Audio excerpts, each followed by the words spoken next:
Welcome to the New School of Marketing podcast, the place for smart, simple strategies that will amplify your business results.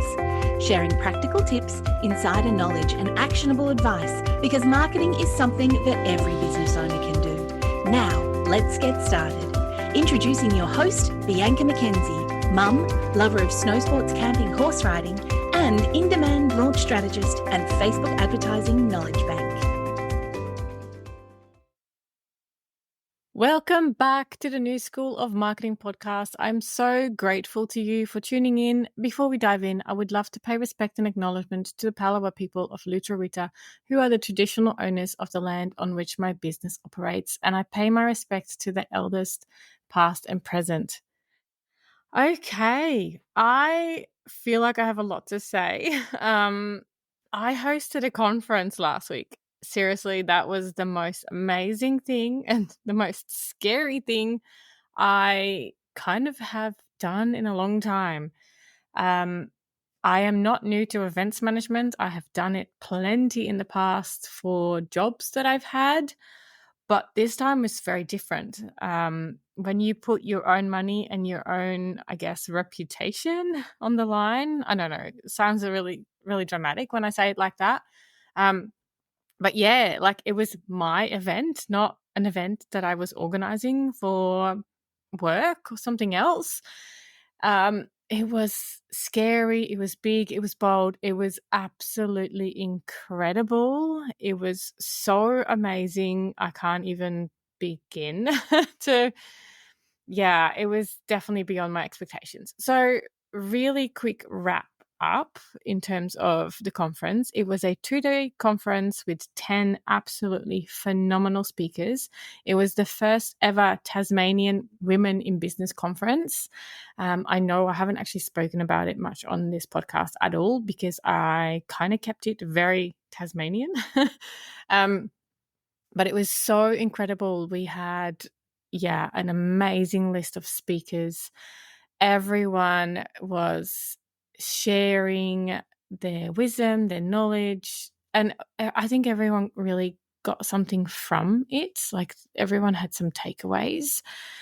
The vibe in the room, which in a way you have zero control over as an organizer, like you kind of just, you sell tickets and you try to make an event the way you kind of want it to, but you have no control over how people are going to connect in the room. And that just blew my mind. It was just so many beautiful connections and relationships were formed that I could not have even dreamed that. Like, it was just amazing.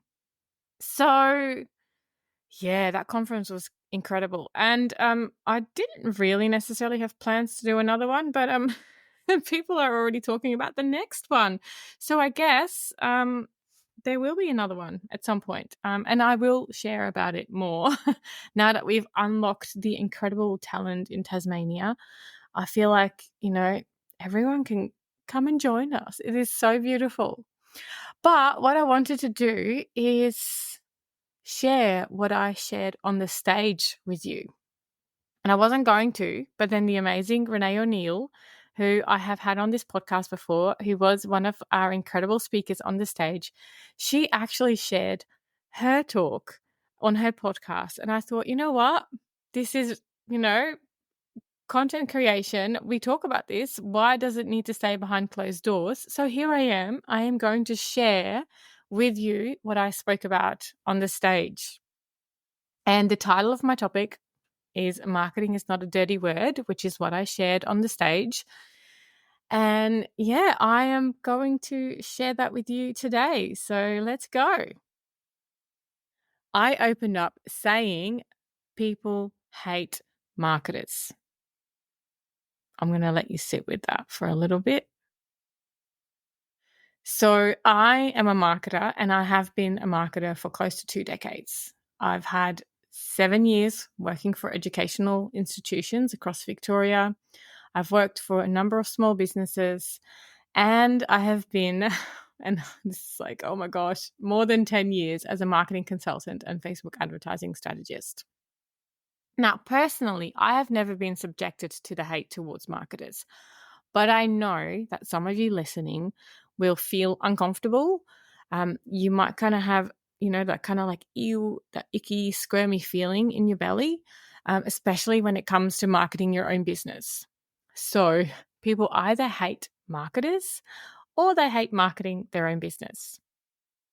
And there is a general assumption that marketers are annoying and pushy at best, and they can be exploitative and manipulative at worst. I know that is like a big thing, but everyone tends to have some kind of feeling towards marketers. And I've heard people call us, and by us, I mean marketers, I've heard them call us evil because of capitalism and greed. And we're kind of like the car salesman of the communication world, apparently. And I get it. Marketers can give things a positive spin, and it's just not always easy for a consumer to figure out whether a product or a service is actually good or if it's just the marketing that is impressive. And I get it. People are skeptical, and you can't really blame them. They've probably been burnt before, so they are wary, and anything that sounds too good to be true is just met with a large dose of skepticism. But marketing is everywhere these days. It is really hard to tune out. You will see billboards on your drive around. You'll hear ads on the radio. You see branding on company cars. You see ads in magazines, in newspapers. You receive thousands of marketing messages in the supermarket. And you come across multiple marketing messages on your social media feeds, whether they are paid for or organic.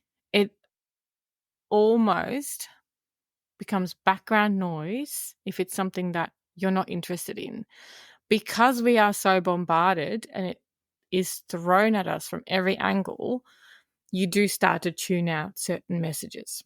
So, how do we, as business owners, navigate this? Because we definitely don't want to be ignored, and we also don't want to be seen as spammy and manipulative. At least I don't. So, how good would it be if we could market ourselves in a way that feels good and at the same time helps us grow our business? And that's really what I'd love to talk about today. And hopefully you walk away feeling confident and good about marketing your business and with a little less hate towards marketers. The first step is to recognize that marketing is needed for your business. And hopefully that's also why you're tuning into this podcast, because you recognize that marketing is a necessity. It is needed for your business. And as uncomfortable as it feels at times, without marketing, your business will be the best kept secret because nobody will know about it. So you need to work on your mindset around marketing. Or, if you are working for someone else, you might have to work on your mindset in terms of being you as the product. So mindset is a big one, and it's also a tricky one. You started a business doing what you're good at, doing what you love, and you didn't start a business to become a marketer. Most likely. I'm making an assumption here. So it can be really hard to trust your instincts and to follow your gut in terms of marketing. And I actually recently spoke with a local business owner who had outsourced their social media to an agency. And nothing bad about agencies, but this particular agency had pretty much stripped it bare of personality. So the Instagram feed looked very fancy, it looked beautiful, but there was just zero personality. And this business owner had taken it back in-house, and I told him to tell stories. And I could just see the relief in their eyes when they received permission to be themselves and to incorporate stories and storytelling into their marketing. And storytelling has been something that we as humans have done for centuries. It is through storytelling that we get to know each other, but we also get to hear and hopefully retain vital information. There's a reason why you can forget a person's name but you can recount the conversation with them line by line. And it's not because you're rude or simply bad with names. It's because our brain is wired to learn through stories. And a little bit of backup here. Studies have shown that telling a story makes information way more memorable. There's a psychologist named Jerome Bruner who found that we are 22 times more likely to remember a fact when it has been wrapped in a story. And Stanford's Graduate School of Business found that when people listen to pitches, either containing facts and figures or a story, only 5% recalled the statistic, but 63% remembered the stories. So when we apply this to marketing, it simply means that we are using a narrative to communicate a message.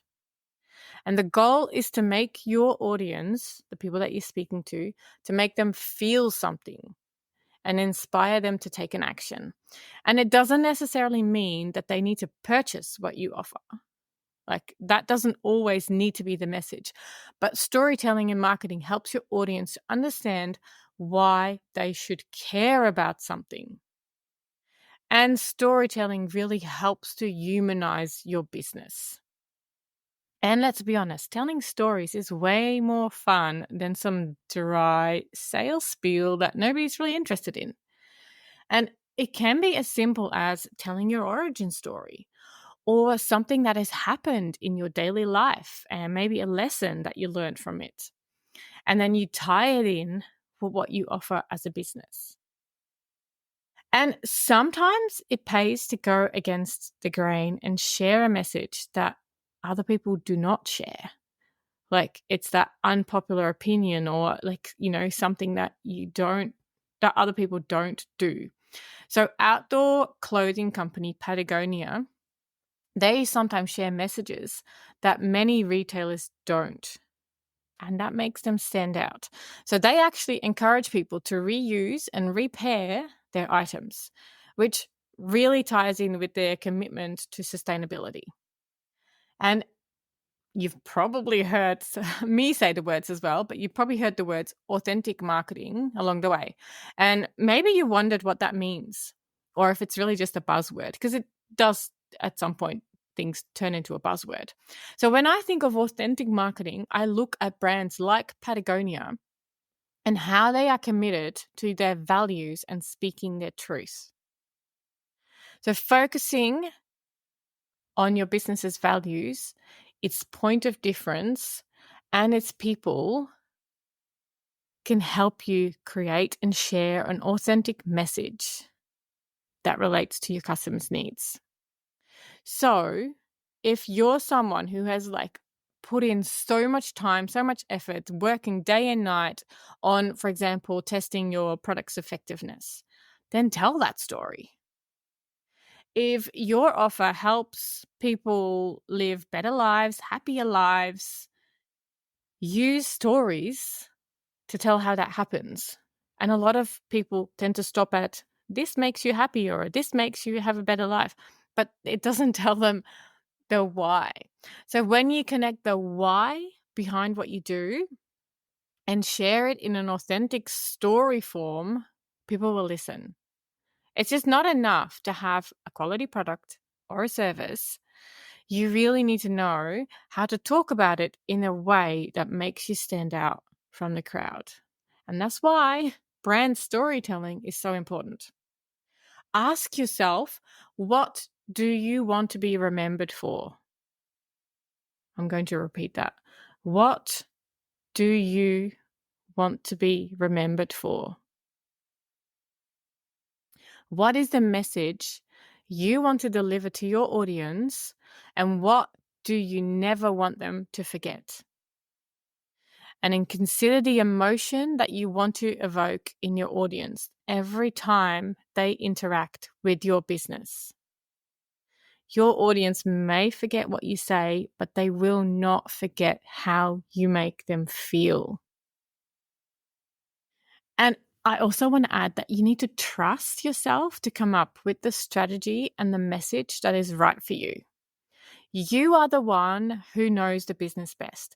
You know your audience better than anyone else because you started this business from a passion and you saw a need that needed to be filled. I just mentioned knowing your audience, and that is really the next step. Knowing who your audience is vital to your business success. You need to know who they are, where they spend their time, how they like to be spoken to. And I have spoken about this before, but we call this an ideal client avatar. You probably have heard this before. It basically means that you know the person you sell to inside out. Because if you're trying to market to everyone, you're really marketing to no one. So after tuning in, when you're finished with this podcast episode, think about your ideal client, who he, she, or they are. And the easiest way I find to do this is to think about one of your existing customers, if you have them, and who they are, why they buy your product, what need does it fulfill for them, and also think about why you like them so much. Like, are they friendly and outgoing? Or maybe are they quiet and simply get on with things? Are they punctual and organized? Do they pay on time and things just feel easy? Think really deeply about why they make the perfect customer. Or if you don't have a perfect customer right now, think about what a perfect customer would be and why. And then on the other hand, think about why they love your business and your brand as much as they do. And this relates back to the previous point because the people you attract will be buying from you because of how they perceive your brand. Are you actually perceived in the way you want to be perceived? Are you attracting the right customers based on the message you're sending out there? And if not, you need to look at your messaging and your storytelling and figure out how you can attract that absolute ideal dream client. Knowing your ideal customer and what's important to them, it's like holding a key to a vault. Once you have this information, your marketing will become almost effortless. It'll be like all the puzzle pieces fall into place. Now, I also want to add that it is really important to value their time. Because our ideal clients receive so many marketing messages that they don't care about or that they don't enjoy, we really need to make a conscious effort to create something that is worthy of their time. Their time is the most valuable commodity. So, to get their attention and to keep their attention, we need to create something that doesn't feel like an intrusion, but rather something that is intriguing and worth their time. As small businesses, most of our marketing comes from content creation, either for social media, a blog, a podcast, or other long or short form content. And when we're creating marketing content for our businesses, we need to focus on pull marketing instead of push marketing. And as the word suggests, pull marketing draws people towards us rather than us shoving our message into someone's face, which is what a lot of small business marketers, or not marketers, small businesses try to do, because I think they've lost touch with storytelling and they kind of just go, I'm selling this and here you can buy it. And really, when you're shoving that message in someone's face, it's unpleasant for both the receiver and for you as a business owner, which is usually why people feel so uncomfortable about marketing their businesses. If it feels wrong or it feels icky, it probably is. And you need to think of a way that feels good to you. And that doesn't mean that you never try to actively sell something. Definitely not. But if your current content only focuses on selling, you're probably not getting the response you're looking for. You see, people need to know, like, and trust you before they do business with you. And this is especially true for online businesses where we don't really get to meet the person that we're buying from face to face. And we're all familiar with online scams, and we try our best to buy from reputable brands and people we trust because nobody wants to hand over their money to someone that they're not 100% sure of. So, your task as a business owner is to share content that helps your ideal customer see you, understand you, like you, and trust you. And video content is often the fastest way to build trust, but I also know that it can be the scariest type of content to create. And even though I completely 100% believe in video marketing and showing your face on camera, I also want to say that you can build a business without it, or maybe until you feel comfortable with it. A few ways to create trust and to show that you're a real business and someone who will follow through is by sharing testimonials and reviews from your customers. And you can do this through asking for reviews on your Google business profile. You can email them to ask for feedback. You can get on a call with them to ask for feedback. You can get them to record a video for your social media channels, or maybe there's a different way that you've found that you can use to collect testimonials and reviews. The main point is that what other people think is important to buyers. We want to know that what we're getting is going to match our expectations. Another way to show people that you're a real business without sharing your face on camera is by taking them behind the scenes. For example, you can record a video of you carefully packing an order or setting up, a certain space, or filming your hands while you make a product, or share some of your environment and a message for your audience. I don't know if you've looked at my Instagram, but my horse will often feature in my reels or something like that. So there's a lot of ways. You can show your product in action if you have a product-based business. There are many ways to create video content without speaking on camera, even if you're a service provider and you are the business. But I don't want this to be a content lesson or content idea lesson. So let's move on to what I do want you to take away from my talk. Now that we know that marketing is a necessity for our business and that we need to know who we're actually marketing to and to value their time, the next step is to look at how we can do this in a way that actually feels good to us so that we can consistently keep doing it. And I want you to take this away.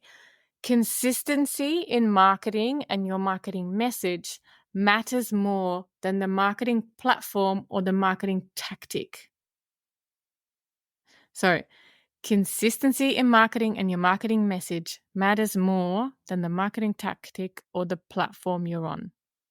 I've already mentioned that storytelling is one of the most powerful ways to market your business. And in marketing, there's a saying that facts tell, stories sell.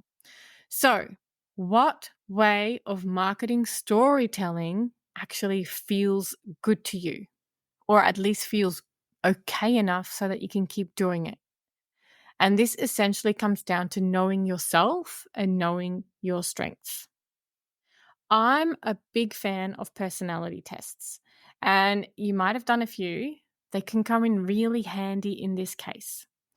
Get to know yourself, and in particular, your strengths and your weaknesses, and know what lights you up, know what drags you down. I have found that whenever I listen to marketing advice on what I should do, I may do it for a little while, but if it's not something I enjoy doing or it's something that doesn't light me up, I eventually stop doing it. And as I said, consistency is more important than the platform. So find out what your strengths are, what you're good at, and what you actually enjoy doing. If you don't like talking on camera and you know it's not because of a mindset issue, then don't do that. Don't focus on video marketing.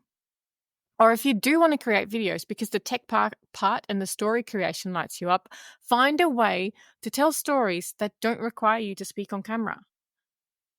Likewise, if you don't like writing long stories and you prefer talking, then find ways to do that in your marketing. You can choose to start a podcast, a YouTube channel, be a guest on podcasts, run networking events and workshops. You can go on local radio. There are many ways to use your voice to market your business. Build your marketing on what you're good at and what you enjoy doing. And the more you know about what your strengths are, the more you can build a marketing strategy to fit in with that. And your strengths are not just your skills or your talents, but they are also your values, your passions, your motivations, and the personality traits that make you who you are.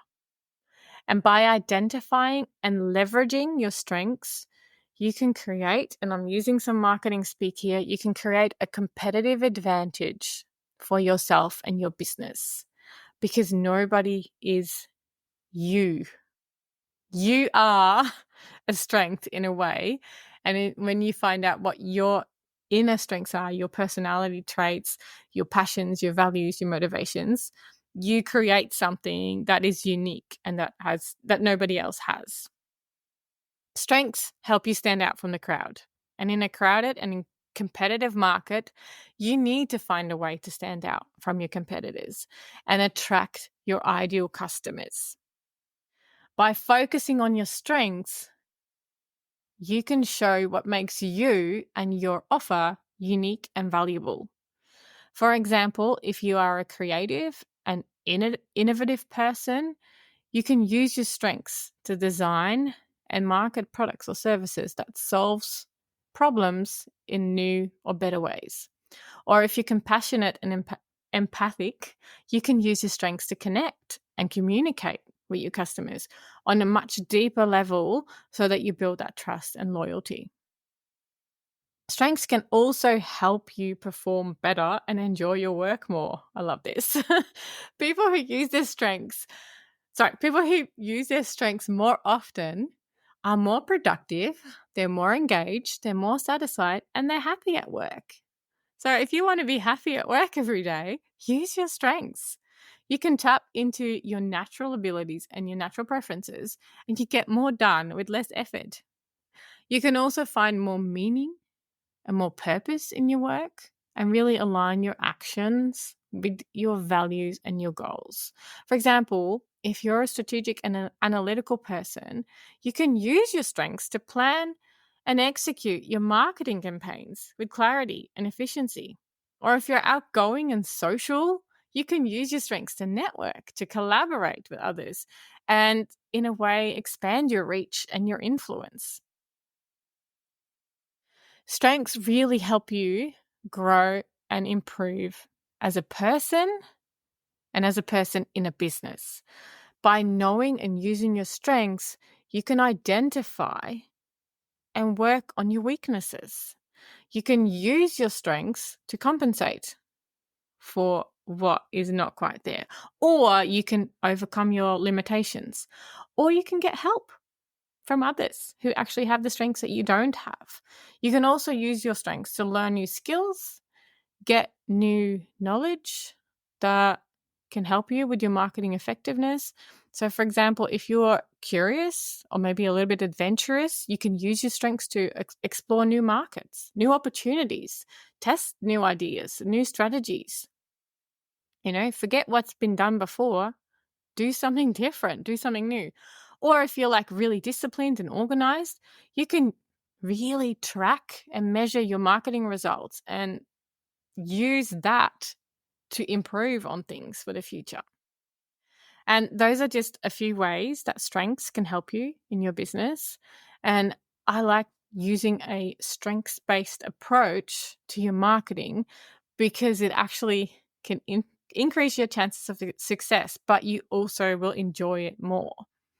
And I think using your strengths to better your marketing is a good way forward because remember, consistency matters more than the tactic or the platform. And if you're using your strengths and you're actually enjoying it, it means that it is easier to be consistent.